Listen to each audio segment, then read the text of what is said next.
Hello my good people, mambo vipi? Habari za mwaka mpya.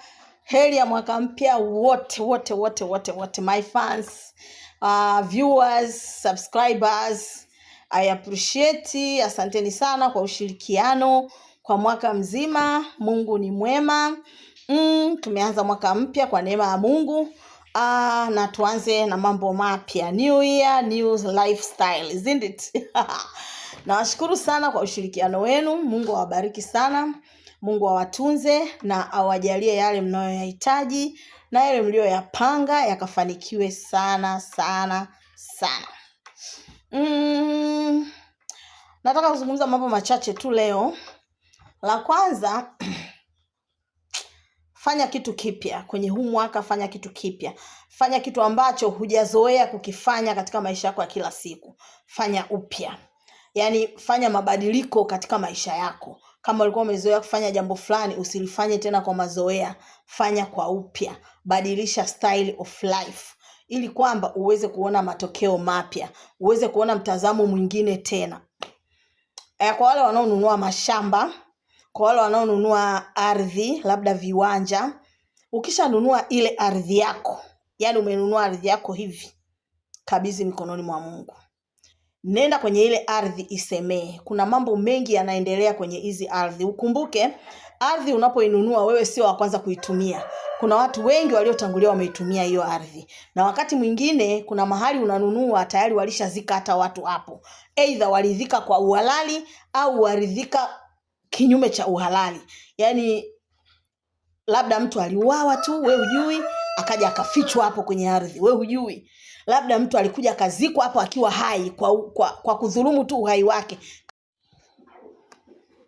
Ndio nimesema kwamba yawezekana hapo mahali kuna mtu alidhulumiwa maisha yake akazikwa hapo, au kuna mtu alinyang'anywa hiyo ardhi, wenye nguvu walimnyang'anya hiyo ardhi wakaitumia ikaendelea kuwahudumia au kuwalea hao wenye nguvu. Baadaye kizazi cha wenye nguvu kikatoweka.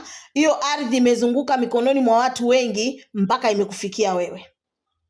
Nataka nikwambie, kizazi chochote kilichopita kwenye ardhi aina hiyo kimepita kikitembea na laana ya muhusika wa hiyo ardhi ambaye alizulumiwa. Wewe ukinunua hiyo ardhi usiichukulie poa.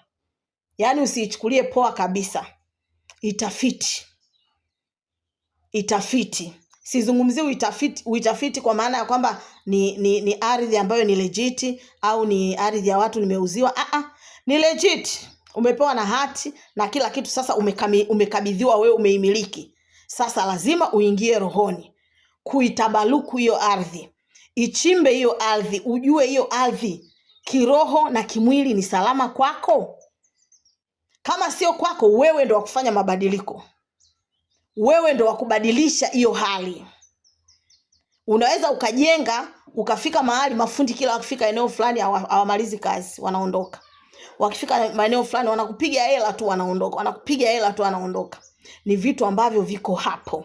Kwa hiyo lazima wewe uhakikishe kwamba hiyo ardhi yako umeiweka sawasawa na umeimiliki sawasawa. Ukishamaliza kuibariki, ukaitakasa ardhi yako, sasa mwambie Mungu, nataka tufanye kazi hapa, nataka kufanya jambo hili. Alafu sasa Mungu atafanya na wewe, kwa sababu bila kuridhisha yule ambaye labda analia machozi mbele za Mungu kuhusiana na hilo, wewe hautafanya kitu hapo. Haya mambo yapo. Life is spiritual. Yaani haya mambo yapo. Kama wewe hujaona, basi ndo tunakuambia hayo mambo yapo. Kwa hiyo lazima ukae sawasawa. Ukishaona umeshaibariki ardhi yako na una amani na ardhi yako, sasa mwambie Mungu, hapa mahali umenipa. Kama umenipa, nitakachokifanya hapa lazima kizae matunda. Lazima ujipatanishe wewe na hiyo ardhi, ikupokee, ikubali familia yako, ikubali uzao wako, na hapo mahali patakuzalia matunda. Kila utakachopanda hapo mahali kitafanikiwa. Kila utakachotaka ukifanya hapo mahali kitafanikiwa, kwa sababu ardhi yako iko innocent, plain, haina shida.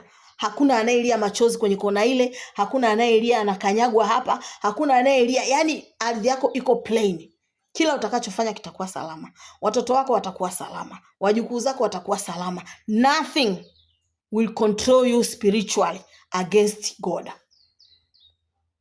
Kwa hiyo ni vizuri ukafanya hivyo kwa faida yako. Ni ushauri tu.